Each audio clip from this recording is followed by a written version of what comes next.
So, Yiddish. What is Yiddish?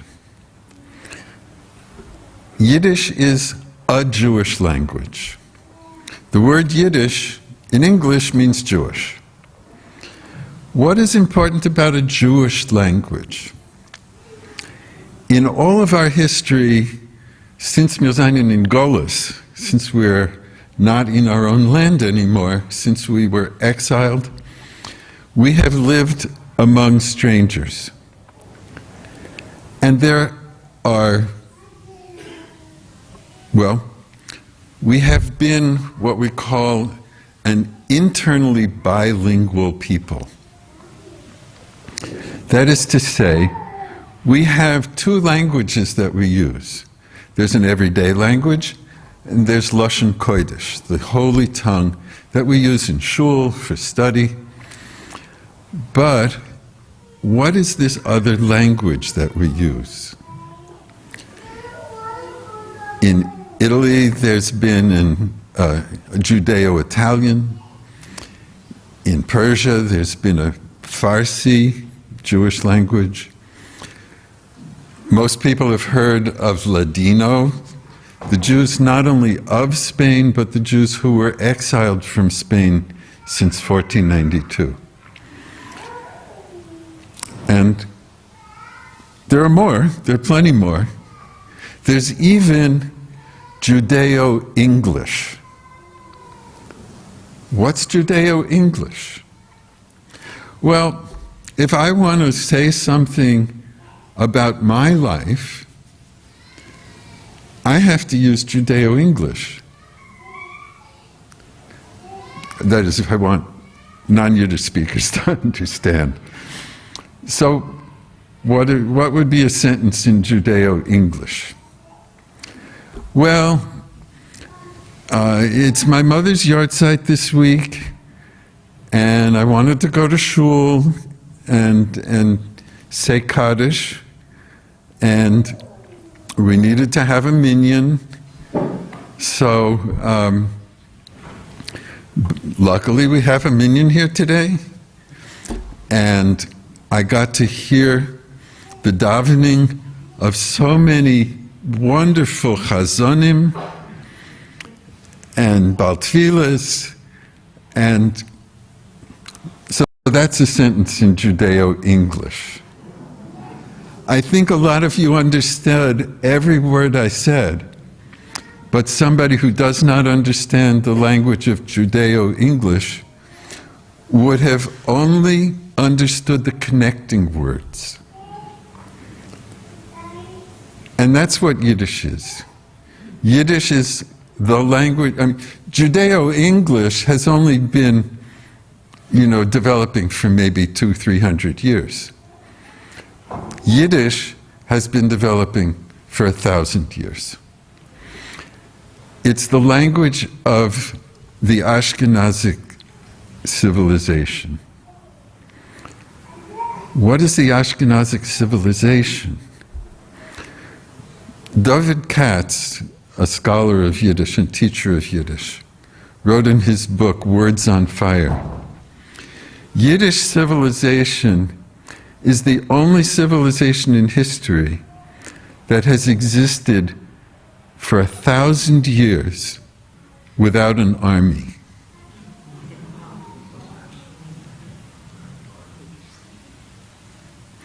Imagine that. And as Rabbi spoke this morning, it's our stubbornness, it's our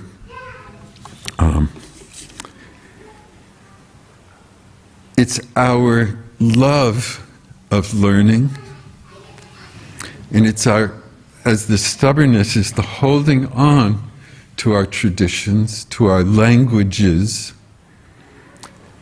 and somehow, as the Haggadah says, in every age they rise up against us, but with God's help and with our stubbornness, we have survived.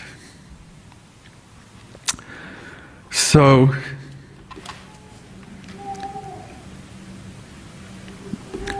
So what is special and particular about Yiddish?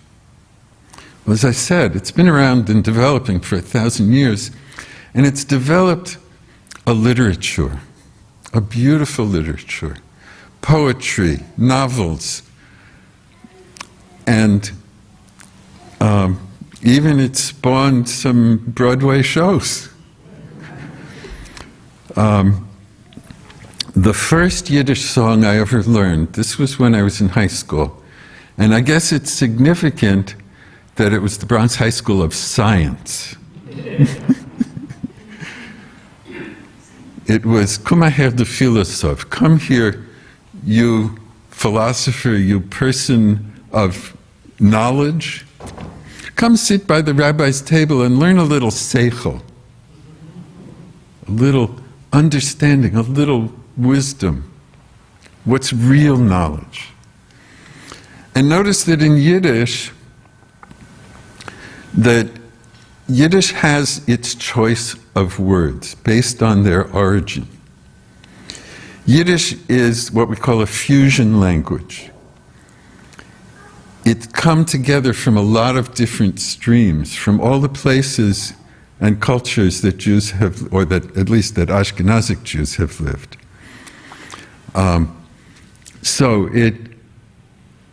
People say, oh, it's just German with some Yiddish words, some Jewish words thrown in. But which words are thrown in and what words are important? I often say that a person who understands German will understand everything in Yiddish except the punchlines to the jokes. Because what's the difference? Let me see if I can think of a Germanic word. Verstehen is to understand. Aber lahavdil haben seichel, to have seichel, to have real understanding. That's lahavdil, to make a distinction, comes from, everybody knows Havdalah. When we make a distinction between Shabbos and the ordinary. So lahavdil, between a Germanic word and a word of Hebrew or Lashon Kodesh origin, is to understand that there's some significance to this word. So when the poet wrote, Komm her, du Philosoph, mit deinem kätzischen Michael, with your cat brain, komm, setz du doch zum Rebbens Tisch, come to the rabbi's table, dort wirst du lernen Seichel. Come and sit at the rabbi's table, learn real understanding. I have to say, I loved singing this song when I was a student at, I don't like to mention this a lot, but it's significant in this case. I went to MIT. So I would sing this song at MIT. A Luftballon hast ausgetracht und meinst du bist der Choretz. You developed a flying balloon and you think you're a big shot. Der Rebbe spat, der Rebbe lacht, darf das auf Kaporis. The rabbi scoffs, the rabbi laughs. He needs it like Kaporis. You all know what Kaporis is. Schlagen Kaporis, Erev Yom Kippur. He needs it like a sacrifice. So Yiddish has all these words that come out of our 3,000-year, 4,000-year traditions. It goes back all that way, and we come up with relationships, with references that have much deeper meaning than if we used ordinary words that everybody who is not Jewish wouldn't understand. So I had something, no, verfallen. Herausgefliehen von Moach. I had something else I was going to say, but let me give you a few examples of some Yiddish idioms or Sprechwörter, common sayings in Yiddish that have, that bring out some of this deeper meaning. If I can find my glasses.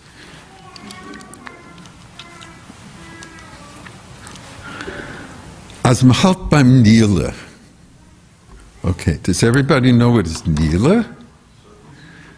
In Hebrew it would be Ne'ila. In Yiddish you say Nila. Halten beim Nila. So what is Nila? It's the last prayer on Yom Kippur, just before you can go eat. As mahalt beim Nila. We are coming to the end, finally. Here's another one that's sort of got the same kind of little twist. Kommen zu euch speien. So what is euch speien? Poo, poo, poo. You make 3 spits to drive away Ayin Hora, the evil eye. But also, in the old days, it was common to include a line in the prayer, Oleinu l'Shabeach, a line that we've taken out in respect for the fact that we don't necessarily find that Christians are our sonim, our enemies. In years past, definitely, we had a lot to fear from the Christians. Today we have, Baruch Hashem, God, blessed be God, a lot better relations with most Christians. But there was a line in Oleinu which is criticizing the Christians, and at that line, people would go, poo, poo, poo. So, kommen zu euch speien is to come just in time for the poo, poo, poo. Just in time for Oleinu. When is that? We haven't even gotten there yet. So, kommen zu euch speien, if you look underneath, it means skipping davening and coming in time for the Kiddush. Okay, here's another one. Af ein Fuss. Can you tell me, I have a long story, but af ein Fuss, on one foot, is just like this. What's af ein Fuss? On one foot. It doesn't have meaning to anybody unless they know the history of Rabbi Hillel, where a non-believer came to him and said, I will become a Jew if you can teach me all of Torah while standing on one foot. You know the story? Hillel stands on one foot. He says, all that is hateful to you, do it not unto your neighbor. All the rest is commentary. Now go and learn. So, to make a story short, af ein Fuss, but to say af ein Fuss is, a little bit more, it calls to mind our memories, our 2,000-year-old memories. And that's what holds us together as a people.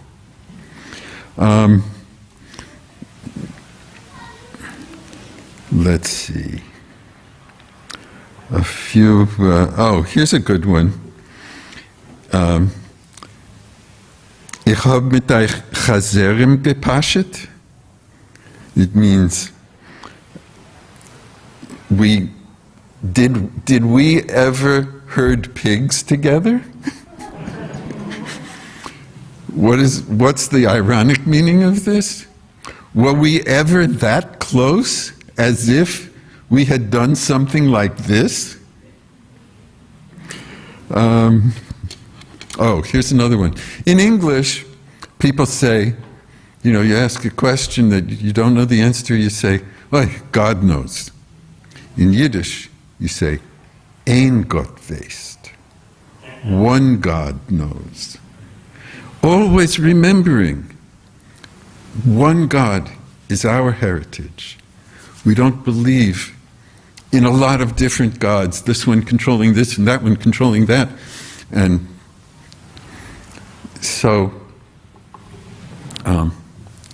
it's in our daily language as Yidden. Here's another one. How do we count people in Yiddish? We do not. Yes, nicht eins, nicht zwei, not one, not two. Why is this? This expression doesn't even have any Hebrew origin words in it, but the meaning, the kernel of it, is that it goes back to Torah. How did Moshe count people when he did a census? He did not go 1, 2, 3, 4. He didn't count the people. Each person took a half shekel and put it in a container, and then they counted half shkolim, so as not to assign a number to a person. A person is a person, not a number. Let's see if there's anything.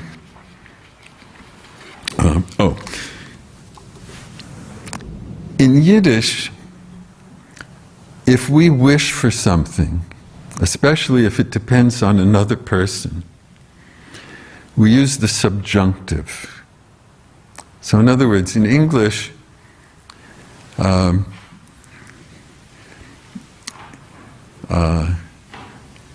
wish he would come here. In Yiddish we say, Ich wünsch soll kommen. I wish he should come here.